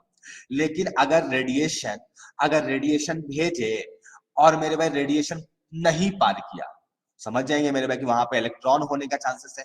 अच्छा अब तुम कहोगे सर कैसा रेडिएशन कैसा पार्टिकल फेंकिएगा, तो जैसे अल्फा पार्टिकल पॉजिटिवली चार्ज था तो उसको पॉजिटिव में पॉजिटिव भेज रहे थे, उसी टाइप से कोई पार्टिकल भेजेंगे मेरे भाई जो निगेटिवली चार्ज होगा, इस टाइप से भेजेंगे हम लोग और भेज के पता लगाएंगे रेडिएशन के फॉर्म में। रेडिएशन क्योंकि जो रेडिएशन भी क्या होता है उसके अंदर में भी पार्टिकल होता है, तो पार्टिकल्स को फेंकेंगे और अगर वहां पे नहीं पास किया तो समझ जाएंगे वहां पे इलेक्ट्रॉन है, तो इलेक्ट्रॉन का पोजीशन पता चल जाएगा। लेकिन पता है मेरे भाई इससे क्या गेम हो जाता है कि तुमने पोजीशन तो पता लगाया, तो जैसे ही पोजीशन पता लगाए रेडिएशन भेज करके ना, मान लो तुमको तो पीछे से पत्थर मार दिया मेरे भाई, तो हो सकता है तुम नीचे गिर जाएगा, यानी तुमको एक एनर्जी मिलेगा और तुम नीचे गिर गए। तो इलेक्ट्रॉन को भी मेरे भाई क्या होगा ना, पत्थर मार दिया, ऐसा हुआ ना कि रेडिएशन क्या चीज है उसमें पार्टिकल्स है, ठीक है। तो पत्थर मारे तो इसको एनर्जी मिलेगी और स्पीड से मूव करेगा, और स्पीड से मूव करेगा। लॉजिकली सोचो तो मेरे में तुरंत क्या होगा ना, इसका स्पीड चेंज हो जाएगा और तुम उस टाइम में जब स्पीड निकालोगे ना तो वो स्पीड तो पुराना वाला तुम निकाल रही हो, स्पीड तो चेंज हो चुका है इलेक्ट्रॉन का। तो मेरे भाई यही बात उन्होंने कहे कि जब रेडिएशन को फेंकते हैं ना तो अपने आप इलेक्ट्रॉन का स्पीड थोड़ा बहुत बदल जाएगा और बदलने की वजह से तुम्हारा जो स्पीड निकला होगा ना वो मेरे भाई वो बदल चुका होगा, जो तुम निकाले वो तो अब नहीं रहा ना, वो तो नहीं रहा ना, इसका मतलब वो एरर हो जाएगा साथ साथ निकालने। तो ये बात इन्होंने समझाई मेरे भाई। तो मेरे भाई इन्होंने कहा और भी बातें कही, ऐसा नहीं कि यहीं पर रुक गए आकर के। तो मेरे भाई यहाँ पर इन्होंने कही कि P is momentum equal to h/लैम्डा, और अगर इसको प्रोपोर्शनलिटी देखें मेरे भाई तो इनवर्सली प्रोपोर्शनल टू लैम्डा है तो फ्रीक्वेंसी के डायरेक्टली प्रोपोर्शनल होगा, फ्रीक्वेंसी के डायरेक्टली प्रोपोर्शनल होगा मोमेंटम। तो इसका मतलब क्या है ना, अगर हाई फ्रीक्वेंसी वाला रेडिएशन फेंकेंगे ना तो उसमें ज्यादा पार्टिकल्स होंगे, 1 सेकंड में ज्यादा पार्टिकल्स स्ट्राइक करेंगे, तो उसकी वजह से पोजीशन तो एक्चुअल पता चलेगा कि एग्जैक्टली तुरंत स्ट्राइक करेगा ना तो जल्दी पता चल जाएगा कि इलेक्ट्रॉन सच में कहां पर है। लेकिन अगर एक हो गया फिर थोड़ा देर के बाद दूसरा गया तो एग्जैक्टली नहीं पता चल पाएगा। तुरंत जितना जल्दी जाएगा ना उतना एग्जैक्ट पोजीशन पता चलेगा। लेकिन मेरे भाई सोचो जितना जल्दी इसको स्ट्राइक करवाओगे उसका स्पीड उतना ही जल्दी बढ़ता चला जाएगा, तो उससे गलती स्पीड में उतना ही जल्दी होगा। तो ये गेम है। इन्होंने कहा कि तुम जो चाहो कर लो लेकिन एक को ज्यादा एक्यूरेसी लाओगे तो दूसरा में एरर उतना ही ज्यादा होगा। यानी कि मेरे भाई अगर हम बोले if frequency of incident radiation अगर बढ़ा दिए, इंक्रीज कर दिए, तो एरर इन पोजीशन तो डिक्रीज हो जाएगा, रेडियस निकालने में तो तुम्हें गलती नहीं होगा, ये डिक्रीज करेगा, लेकिन एरर इन वेलोसिटी इंक्रीज कर जाएगा, एरर इन वेलोसिटी इंक्रीज कर जाएगा, एरर इन वेलोसिटी इंक्रीज करेगा, ठीक है। तो इन्होंने मेरे भाई एक रिजल्ट दिया कि कितना एरर होगा, कितना एरर होगा, यानी अगर एरर होता है तो मिनिमम और मैक्सिमम कितना एरर हो सकता है। तो एरर इन मेजरमेंट कितना होगा, इन्होंने यहां पर से इक्वेशन दिया, ये बेस्ड ऑन ऑब्जर्वेशन है। इन्होंने जो एरर इन मेजरमेंट बताया इसका कोई प्रूफ नहीं है, ये बेस्ड ऑन ऑब्जर्वेशन है। बताए कि x इज पोजीशन और p is momentum, P is momentum. बोले कि मिनिमम जो एरर होगा ना, कितना भी कुछ कर लो, h/4 पाई के बराबर होगा, h/4 पाई के बराबर होगा। इतना तो होगा मिनिमम, इससे ज्यादा होगा लेकिन कम नहीं होगा। तुमको को सर h का वैल्यू तो 10 का पावर -34 के रेंज में चलता है, इतना छोटा एरर को भी कंसीडर किया जा रहा है क्या? हाँ मेरे भाई, मतलब बहुत छोटा, ये जो झूठ का आ गए थे बीच में, कोई मतलब नहीं था, ये तो फालतू सा एरर बता रहे हैं मेरे भाई कि इतना कम एरर को भी कंसीडर करने लगे। पीछे वाले करे इतना इतना एरर तो हम हर सवाल में करते हैं। हाँ तो मेरे भाई ये बहुत ही माइनर एरर है, जो कि बोल सकते हो कंसिडरेबल भी नहीं है, ये सब इग्नोर करना है, इग्नोर करना है मेरे भाई। ठीक है, अच्छा एक बात और बताना चाहेंगे यहाँ पर कि कभी कभी कुछ बुक्स पे h ऐसे करके एक ठो लिखा रहता है, इसका मतलब होता है h/2 पाई, h/2 पाई होता है मेरे पास, शायद एग्जैक्टली याद नहीं है। h/2 पाई को ही ऐसे करके काट करके h के ऊपर लिखा जाता है, देख लेना तुमको कहीं मिलेगा, वैसे जनरली नहीं मिलता है, इसका ऐसे करके h/2 पाई लिखा जाता है। ठीक है, तो ध्यान रखना इस बात को। ठीक है, तो आई होप ये लाइंस तुमको समझ में आ गया होगा। अब हम मेरे पास मिनिमम एरर के लिए इक्वालिटी होल्ड करेगा, मिनिमम एरर के लिए ये इक्वालिटी होल्ड करा देते हैं। ठीक है, for minimum error, for minimum error equality hold करा देंगे। डेल्टा एक्स जो है एरर इन पोजीशन है, डेल्टा पी जो है वो एरर इन मोमेंटम है, ये h/4 पाई के बराबर होगा, h/4 पाई के बराबर होगा। तो अगर इसका हम लोग एक कर्व प्लॉट करना चाहे, अगर इसका एक कर्व प्लॉट करना चाहे delta x versus delta p का, delta x versus delta p का, तो दोनों का मल्टीपल कांस्टेंट है, तो x y equal to constant का ग्राफ रेक्टेंगुलर हाइपरबोला, इससे भी फील कर सकते हो। अगर एरर इन मोमेंटम कम है तो ये लाइन अगर कहीं पे खींच के देखो तो उसमें एरर इन पोजीशन ज्यादा हो जाएगा, तो ये होना भी चाहिए था इनके थ्योरी के अकॉर्डिंगली। ठीक है, हाँ अब यहाँ पे बता देते हैं ये डेल्टा एक्स और डेल्टा पी क्या है। तो ये डेल्टा एक्स जो है एरर इन पोजीशन है, एरर इन पोजीशन है, और डेल्टा पी जो है ये एरर इन मोमेंटम है। अच्छे से तुम लोग लिख लेना, ठीक है, एरर इन मोमेंटम है। मेरे में मोमेंटम होता है मास इनटू वेलोसिटी, ठीक है ना, चेक कर लिए, सही है बिल्कुल, very good Soumyadeep. Delta X into delta P equal to h/4 pi, तो एरर इन पोजीशन, ये एरर इन मोमेंटम। ठीक है, अब my dear student m into V होता है, तो मास तो चेंज करेगा नहीं, मास में तो एरर थोड़ी ना होगा, किसमें एरर होगा, डेल्टा वी में।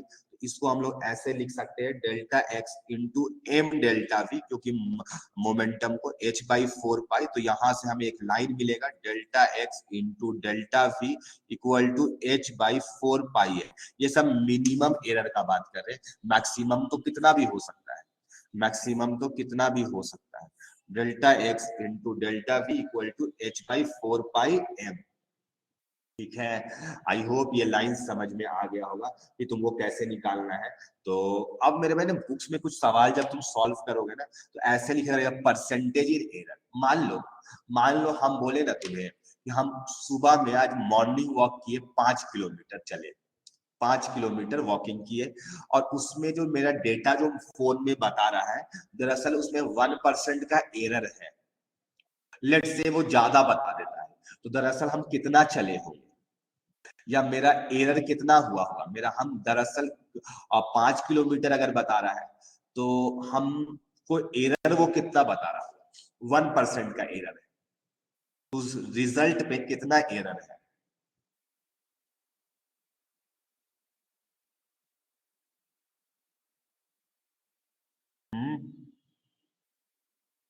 1%, मान लो आपको 100 मार्क्स का एग्जाम हुआ और आपके मार्क्स में 1% अंकुर बोल रहा कि 50 मीटर का एरर आएगा। ठीक है, ठीक है, 0.05 का किलोमीटर्स, एरर। किलोमीटर्स में आ जाएगा वो, तो 50 मीटर्स हो जाएगा, 50 मीटर्स का वो एरर बता रहा है। ठीक है, ऐसा कुछ डेटा आएगा। इसका मतलब मेरे में कभी कभी परसेंटेज में तुमको गिवन रहेगा कि परसेंटेज एरर, तो परसेंटेज एरर कभी भी गिवन हो ना, तो तुमको क्या करना है ना मेरे भाई, जैसे भी 5 किलोमीटर का था तो 5 किलोमीटर इंटू परसेंटेज एरर तुम लोग कर दिया, वो एरर निकल गया। यानी डेल्टा एक्स निकालना और परसेंटेज में गिवन है, तो परसेंटेज एरर जितना है इंटू जितना चले थे, तो ये हो जाएगा। इसी तरीके से डेल्टा वी अगर परसेंटेज में लिखा हुआ रहेगा या मोमेंटम परसेंटेज में लिखा रहेगा, तो ऐसे कर लेना काम। ठीक है, ध्यान रखना इस सबको। तो ये सब आपको आई होप आपको समझ में आता होगा, ये सब कोई बड़ा रॉकेट साइंस वाले चीज हम नहीं बता रहे। ठीक है, अब छोटा सा मेरे भाई यहाँ पर जो सारे इक्वेशंस बन करके इसको एक नोट के फॉर्मेट पे लिख लेते हैं, क्योंकि यही सबसे सवाल बनेगा। तो ये सब चैप्टर मेरे में आसान है, फॉर्मूला बेस्ड चैप्टर है। ठीक है, लेकिन बहुत सारा फॉर्मूला है इस पे। ठीक है, आसान चैप्टर है, जनरली इस पे किसी को कोई कंफ्यूजन नहीं आता है। मेरे भाई नोट पे हम अनसर्टेनिटी का बहुत फॉर्मूला लिखने जा रहे हैं। ठीक है, एक फॉर्मूला आया मेरे पास में delta X into delta P जो आया h/4 पाई आया, एक ये फॉर्मूला आया मेरे भाई डेल्टा एक्स और डेल्टा पी के टर्म में। दूसरा फॉर्मूला आया डेल्टा एक्स और डेल्टा वी के टर्म में निकाले इसी को, h/4 पाई एम आया, h/4 पाई एम आया। मेरे में कुछ कुछ जगहों पर ऐसा देखने को मिला है या कुछ बुक्स पे भी क्वेश्चंस मिले हैं जिसमें और भी टर्म्स पे निकालने को मिलता है। जैसे तुम्हें मिलेगा डेल्टा एक्स और डेल्टा लैम्डा में, डेल्टा लैम्डा क्या है, अनसर्टेनिटी इन वेवलेंथ, अनसर्टेनिटी इन वेवलेंथ मिलेगा माय डियर स्टूडेंट्स। ठीक है, तो इसमें क्या रिलेशन है, delta X into delta lambda में जो रिलेशन आता है मेरे भाई, ये मिनिमम हम पूरा लिख दे रहे हैं, लैम्डा स्क्वायर बाई 4 पाई आता है। अब तुम लोगों से आप तो दो तो पढ़ाए थे, अभी नया कहाँ से आ गया मेरे भाई, इन्हीं लोग से ये डिराइव है। तो मिनिमम के लिए इक्वालिटी लगा लेना, और इसका भी डेरिवेशन अभी हम बता देते हैं, क्योंकि ये सब याद थोड़ी कर सकोगे मेरे भाई। ये तो चलो याद हो गया मेरे भाई, एक याद कर लिया, ये तो याद हो गया अपने आप कि मास इनटू वेलोसिटी को मोमेंटम कहते हैं, लेकिन ये नया सा आ गया मेरे भाई, इसको कैसे याद करोगे।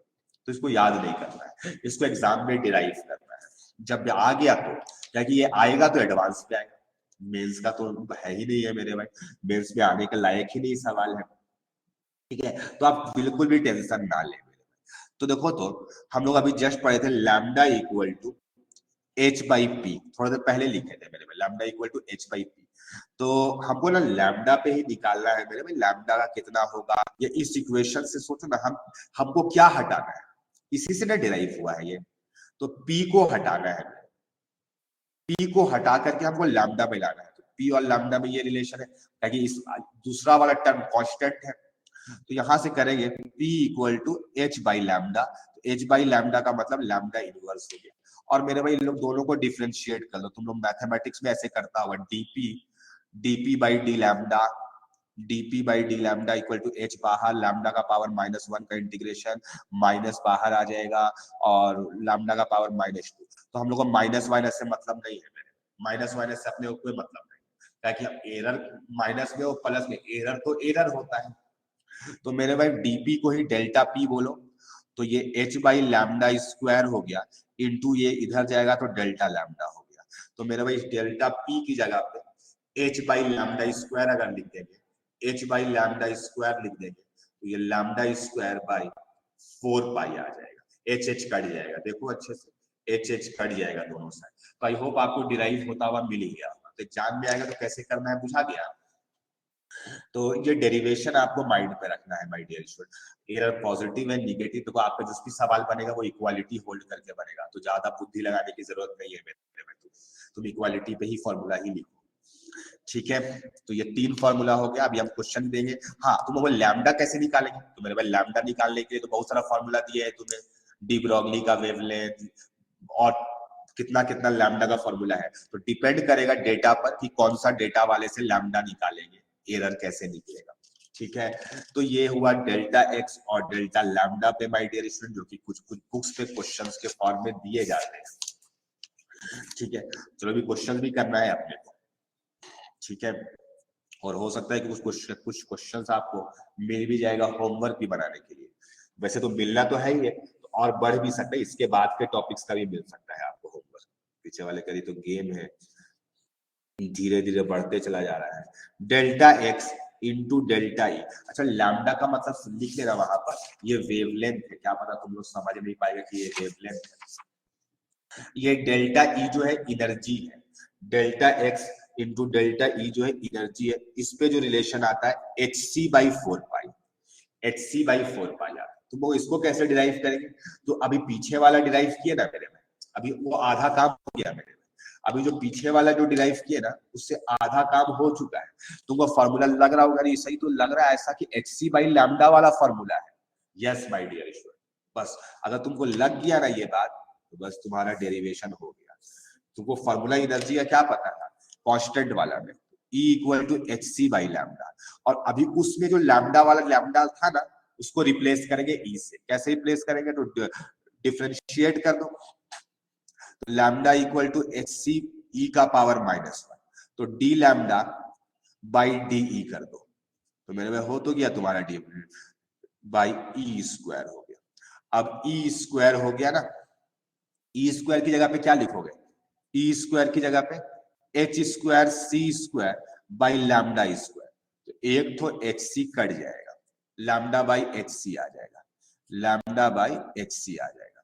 तो यहां पर से delta lambda by delta E equal to lambda by H C आया। तो अभी जो तुम्हारा इक्वेशन था ना, कौन सा इक्वेशन था, delta X into delta lambda equal to lambda square by 4 pi था।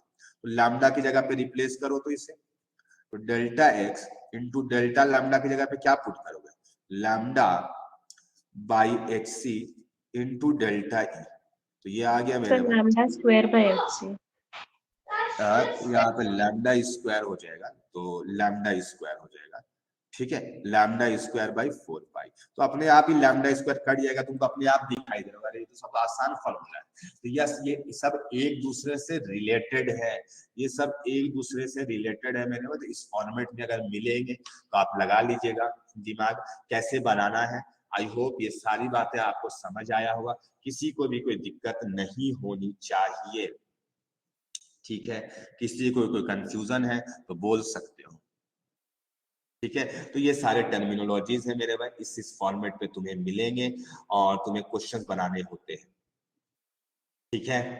किसी को कोई दिक्कत है क्या, और भी बहुत सारे थे लिमिटेशंस मेरे भाई पढ़ाने को, ठीक है। क्वेश्चंस हम सोच रहे हैं आप लोग को क्या करें, क्वेश्चंस आप लोग को लिख करके ही असाइनमेंट के फॉर्म में दे देंगे या क्लास में ही करा दें, सर असाइनमेंट के फॉर्म में, असाइनमेंट के फॉर्म में दे देना। तो आप लोग फिर से यहाँ पर 2 पेज का गैपिंग रख लीजिए मेरे भाई, ठीक है। हम असाइनमेंट 1 जो कल वाला गैपिंग छोड़े उसके लिए रहेगा, दूसरा असाइनमेंट 2 लिख करके होगा, जो कि यहाँ पर जो गैपिंग छोड़ रहे हैं उस पर होगा, सब मिल जाएगा आज। तो क्या कि हम टाइम को सेव अप करना चाहते हैं, क्योंकि फॉर्मूला बेस्ड क्वेश्चन है मेरे, तो फॉर्मूला बैठाने के लिए आंसर भी रहेगा साथ में, हाँ आंसर की रहेगा, मतलब इसका जैसे मान लो किसी का आंसर 4 आ रहा है तो 4 लिखा रहेगा, किसी का ऑप्शन वाला क्वेश्चन है तो उसका ऑप्शन लिखा रहेगा ए होगा, सॉल्यूशन नहीं रहेगा। तो कोई दिक्कत है क्या आज, हाँ दूसरा चीज, जिस मान लो जो सवाल नहीं बना उसको नेक्स्ट क्लास में बता देंगे, ऐसा नहीं कि नहीं बताएंगे। मान लो तुमको हम 10 सवाल किए, तुम्हारे से 8 सवाल बना, 8 बन जाना चाहिए, ऐसा नहीं कि सुबह उठे और कल आकर के बोल दिए सर 8 के 8 बताना है आपको, ऐसा नहीं, ठीक है। तो मान लो 10 दिए थे 8 बन गया, तो मेरे भाई बाकी 2 बता देंगे। लेकिन ऐसा होना चाहिए मेरे भाई कि ऐसा नहीं कि हर कोई 2-2 बोल करके 10 बनवा लिया पूरा, ठीक है। तो फिर इधर हम टाइम सेव अप करेंगे, उधर टाइम यूज हो जाएगा। तो ये है मेरे भाई, आप 2 पेज का, उससे ज्यादा गैपिंग छोड़ने की जरूरत नहीं, बल्कि 1.5 पेज का ही गैपिंग छोड़े, ठीक है। सर आंसर भी ग्रुप में ही भेज दीजिएगा, वहाँ डाउट होगा तो ग्रुप में ही पूछ लेंगे। मतलब सॉल्यूशन बोल रहे हैं कि आंसर बोल रहे हैं, सर मतलब बनाएंगे, कुछ डाउट आएगा तो ग्रुप में ही पूछ लेंगे, आप वहीं पर सोल्यूशन बता दीजिएगा। हाँ, ये भी बात अच्छा है कि ग्रुप पे भी आप बोल सकते हैं। फिर भी डाउट रहे, मान लो कि एक सॉल्यूशन लिखा हुआ तुमको भेजे, मान लो कोई स्टेप में डाउट आ रहा है, या फिर ये स्टेप ही क्यों ले रहे हैं, हम ऐसे स्टेप लेते तो क्यों नहीं आंसर आएगा, तो वो फिर आप लाइव क्लास में, नेक्स्ट क्लास में आप पूछेंगे मेरे में, ठीक है। बिल्कुल आपको पूछने का राइट है, ठीक है। अगर ग्रुप में ही क्लियर हो जाएगा तो और अच्छा बात है, ठीक है मेरे भाई। 3 लिमिटेशंस हो गए। लिमिटेशन नंबर 4, लिमिटेशन नंबर 4 मेरे भाई, यहाँ पर लिमिटेशन नंबर 4 क्या चीज है ना, कि मेरे भाई अगर हम तुमसे पूछे, अगर तुम लोग से नॉर्मली, अगर तुम लोग से डायरेक्टली सवाल पूछ ले कि बेटा बताओ कि अगर कोई इलेक्ट्रॉन शेल नंबर 2 से शेल नंबर 1 में आया तो कितने डिफरेंट टाइप्स के वेव, कितने डिफरेंट टाइप के रेडिएशंस प्रोड्यूस हो, तो कोई बता सकता है क्या? तो सबका जवाब यही आता है मेरे भाई कि एक ही होगा। तो मेरे भाई बोर्स को बोला गया कि बोर्स भी बोले यही बात कि अगर कोई भी 2 शेल के बीच से रेडिएशन निकलेगा तो केवल एक ही रेडिएशन होगा मेरे भाई। लेकिन क्या हुआ कि सोमरफील्ड बोले, सोमरफील्ड इस चीज को आकर के ऑब्जर्व किए, और मेरे भाई सोमरफील्ड जब इसके जो रेडिएशन निकल रहे थे उसको स्पेक्ट्रम के फॉर्म में देखे, हाई रिजोल्यूशन कैमरा से। बोर्स क्या बोले थे कि ये आएगा ना तो एक ही लाइन होगा, बोर्स के अकॉर्डिंगली।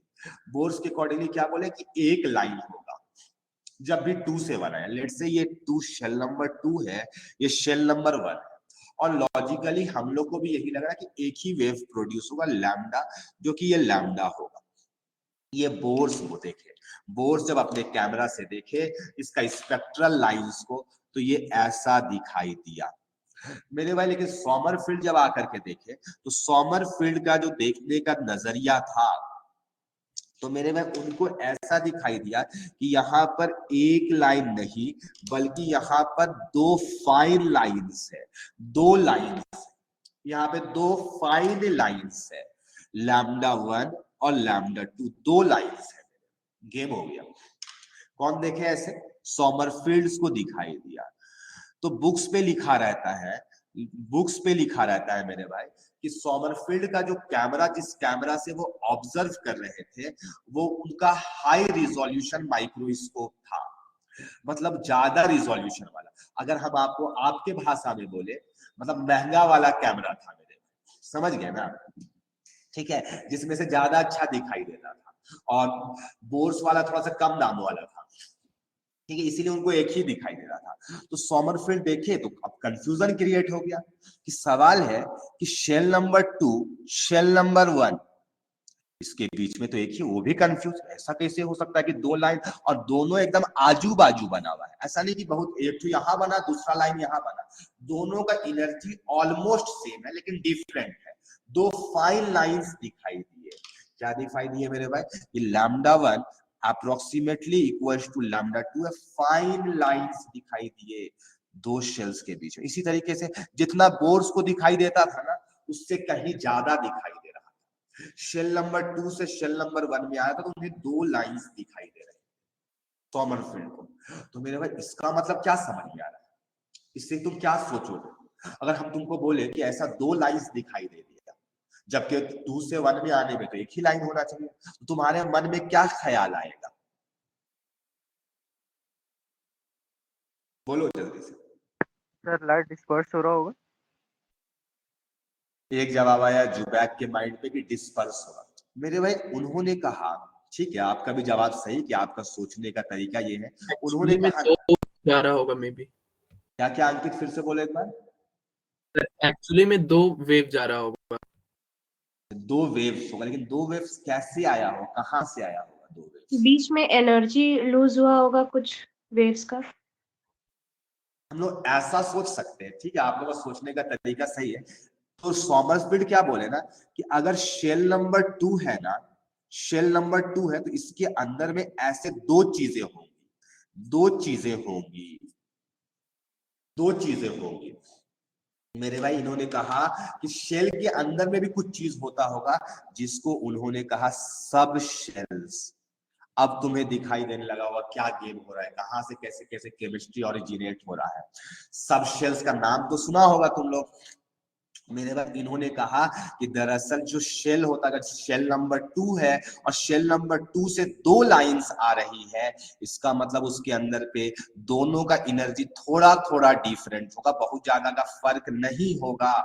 यानी शेल के अंदर में भी कोई चीज होता होगा, सब शेल्स, जैसे हम लोग बोलते हैं ना सब टॉपिक, टॉपिक के अंदर सब टॉपिक, वैसे ही नाम क्या दे दिए, शेल के अंदर पे जो होता होगा वो सब शेल्स होता होगा। यानी कि मेरे भाई अब एक नया कॉन्सेप्ट जनरेट होने लग गया कि केवल शेल नहीं होता है, शेल के अंदर पे आपको सब शेल्स मिलेंगे। तो लिखो according to Sommerfeld's, according to Sommerfeld's each shell bracket में except n equal to 1, shell number 1। तो सवाल है कि शेल नंबर जितना, इन्होंने कहा जितना शेल नंबर होगा ना उतना ही उसके अंदर में सब शेल। तुमको ऐसे कैसे बोल देंगे कुछ भी, अरे मेरे भाई इस तरीके से बहुत सारा ऑब्जर्व किए, 3 से भी चेक किए, 4 से भी चेक किए, उस बेसिस पर बता रहे हैं हम। तो एक एग्जांपल लिए तुम्हारे सामने अकॉर्डिंग टू समरफील्ड। तो उनको यही चीज दिखाई दिया कि शेल नंबर 1 है तो उसके अंदर में केवल एक ही सब शेल होगा, शेल नंबर 2 है तो 2 होगा, शेल नंबर 3 है तो 3 होगा। याद करो SPDF जो बोलते थे ना, वही वाला चीज आने लग गया यहाँ से concept. According to Sommerfield's, each shell except n equal to 1 is divided into corresponding subshells,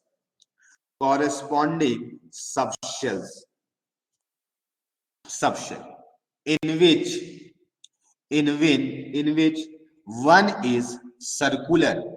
मतलब इन्होंने शेप भी बता दिया, अब गलत बताया कि सही बताइए तो दूर की बात है, ठीक है, वैसे गलत बता दिए थे मेरे में, जो सब शेल्स का शेप बता दिए, ये बोल दिए सर्कुलर है and all other are elliptical, जो कि गलत था, इन्होंने शेप गलत बता दिए। कॉन्सेप्ट इनका सही था कि इस शेल के अंदर में कोई चीज होते हैं सब शेल्स, लेकिन उन्होंने शेप सही नहीं बता पाए। उन्होंने कह दिया कि सर्कल होता है और एलिप्टिकल होता है 3 डायमेंशनल में। ठीक है, बस आपसे 2-3 मिनट और लेंगे, लिमिटेशन नंबर 4 को कंप्लीट करेंगे। मेरे में छोटा सा पार्ट बच गया, इसको और डिटेल में थोड़ा सा एक्सप्लेन कर दे आपको। ठीक है, इस पेज को हम हटा रहे हैं मेरे भाई, ठीक है, ये पेज भी मेरा लास्ट बचा है। ठीक है, टाइम भी हो चुका है, वैसे हम लोग यूज करेंगे थोड़ा टाइम को, टाइम इज मनी। तो मेरे भाई, अब सिंस आप लोग एलिप्स के बारे में डिस्कशन किए हो मैथमेटिक्स पे, मैथमेटिक्स में तुम लोग एलिप्स के बारे में अच्छे से पढ़ते हो, तो एलिप्स का शेप ऐसा होता है मेरे भाई, ओवल शेप का होता है, ओवल होता है, ऐसा होता है। ठीक है, जिसमें 2 फोकस होते हैं, एक होता है S1 और दूसरा होता है S2 होता है। ठीक है, ये वाला को हम लोग माइनर एक्सिस कहते हैं, जो भी ये मेरे भाई अलग अलग, ये ऐसा भी हो सकता है, ऐसा भी एलिप्स होता है ना। तो माइनर एक होता है, होता है, कोई भी माइनर कोई भी मेजर हो सकता है मेरे भाई, उसमें फर्क नहीं पड़ सकता है, ऐसा कुछ नहीं है। ठीक है, और भी टाइप के एलिप्स हो सकते हैं, कोई बोलेगा ऐसा भी तो हो सकता है, सर बिल्कुल हो सकता है मेरे भाई, ऐसा भी एलिप्स हो सकता है। तो बहुत टाइप के होते हैं एलिप्स। ये माइनर एक्सिस है और ये वाला जो एक्सिस है मेरे भाई, ये जो लेंथ है ये मेजर कहा जाता है। जो बड़ा वाला होता है उसको मेजर कहा जाता है। कोई नहीं है कि एक्स एक्सिस वाला मेजर होगा, वाई एक्सिस वाला माइनर होगा, ऐसा कुछ भी फिक्स नहीं होता है। तो इन्होंने कहा कि जो मेजर एक्सिस का जो लेंथ होगा, क्योंकि ये क्या बात कहती है कि एलिप्स के शेप का होता है, तो मेजर एक्सिस का लेंथ अपॉन माइनर एक्सिस का जो लेंथ होगा, इन्हें ऐसा लगा और ये मैथमेटिक्स से रिलेट कर दिया। इन्होंने कहा कि जो मेजर एक्सिस होगा उसको n से रिप्रेजेंट कर दिए और जो माइनर एक्सिस होगा उसको k से रिप्रेजेंट कर दिया। आप लोग मैथ्स में 2a और 2b से रिप्रेजेंट करते हो, तो यहाँ पे बस थोड़ा सा लेटर्स अलग अलग है। अब जिसे जो लेटर पसंद होता है वो उसे लिख देता है मेरे भाई। ठीक है, तो मेजर एक्सिस और माइनर एक्सिस हो गया मेरे भाई। इन्होंने ये बात कही, इन्होंने कहा अब ये जो k का वैल्यू होगा, k का वैल्यू क्या हो सकता है मेरे भाई, अगर हम माइनर एक्सिस बोले तो k हमेशा क्या होगा, k जो होगा हमेशा छोटा होगा n से या बराबर होगा। अगर k इक्वल टू n हो गया ना, तो ये आपका सर्कुलर हो जाएगा, सर्कल हो जाएगा। तो मेरे पास गेम हो गया शुरुआत। अच्छा, अब समझ में आ गया होगा तुमको कि के का वैल्यू जो होगा, जैसे मान लो कि शेल नंबर 1 है मेरे भाई, के का वैल्यू 0 नहीं हो सकता है। कभी लगता है अगर माइनर एक्सिस 0 हो जाए मेरे भाई तो इलिप्स ही नहीं रहेगा, के का वैल्यू 0 नहीं हो सकता है। खुद सोचो, लॉजिकली मैथमेटिकली सोचो, के का वैल्यू 0 थोड़ी होगा। तो अगर n का वैल्यू 1 है तो के का वैल्यू भी 1 होगा, और के का वैल्यू n से ज्यादा नहीं हो सकता है। अगर n का वैल्यू 2 है तो के का वैल्यू 1 भी हो सकता है, 2 भी होगा, इंटीग्रल वैल्यूज होगा। तो शेल नंबर 1 में केवल एक सर्कल मिलेगा, ठीक है। तो इसीलिए शेल नंबर 1 जो होता है केवल उस पे एक ही सब शेल होते हैं। शेल नंबर 2 में इन्होंने कहा, शेल नंबर 2 में कि एक सर्कल होगा और दूसरा एलिप्स होगा। दूसरा एलिप्स बनेगा ना मेरे, के का वैल्यू 2 होगा तो सर्कल बनेगा, के का वैल्यू 1 होगा तो एलिप्स बनेगा। अगर शेल नंबर 3 होगा तो यहाँ पर के का वैल्यू क्या क्या हो सकता है, 1 2 3 तक जा सकता है। उस केस पे आपको एक सर्कल और 2 एलिप्स मिलेगा, 2 एलिप्स मिलेगा मेरे भाई, एक छोटा एलिप्स, एक ऐसा कुछ मिलेगा, इस टाइप का एलिप्टिकल मिलेगा, जिसमें बताया गया कि एक जो फोकस जो होगा ना वो सर्कल के सेंटर पे लाई करेगा। तो एक बात लिख लो यहाँ पर, focus of one of the focus, one of focus, one of the focus of ellipse lie at the center of circular orbit. One of the focus of ellipse lie at the center of circular orbit. मेरे भाई ये चीजें आपको समझ में आई, आप चीजों को आप फील कर पा रहे हो, यस या नो? फीलिंग्स आ रहा है कि नहीं मेरे भाई, कहां से कैसे कोई कॉन्सेप्ट जनरेट हो रहा है? देखो रियल मायने में आपको फील करना है, देखो पढ़ाई लिखाई तो आदमी का चलता रहता है, आईआईटी में जाना नहीं जाना वो सब तो लगा हुआ है, लेकिन चीजों को जो समझो उसको फील कर सको तब मजा आएगा मेरे में पढ़ने में। अदरवाइज फिर उसको रट्टा मार कहलाता, उससे फिर जितना ज्यादा चीजें क्लियर होगी ना आपका, उतना ही आसान आपके लिए आईआईटी हो जाना, ठीक है। तो आई होप सारी चीजें आपको समझ में आई होगी। हम आपको कुछ असाइनमेंट्स दे देंगे मेरे भाई, ठीक है। नेक्स्ट क्लास में हम लोग श्रोडिंगर का वेव इक्वेशन, ये सारी चीजों के बारे में डिस्कशन करेंगे। हमको लगता है कि 2 दिन और ये चैप्टर चलेगा मेरे भाई, तब जाकर के ये चैप्टर पूरे ढंग से कंप्लीट हो पाएगा, चीजों को फील कर पाएंगे, ठीक है। तो आज के लिए यहीं पर मेरे भाई, ठीक है, ओके, थैंक यू स्टूडेंट्स।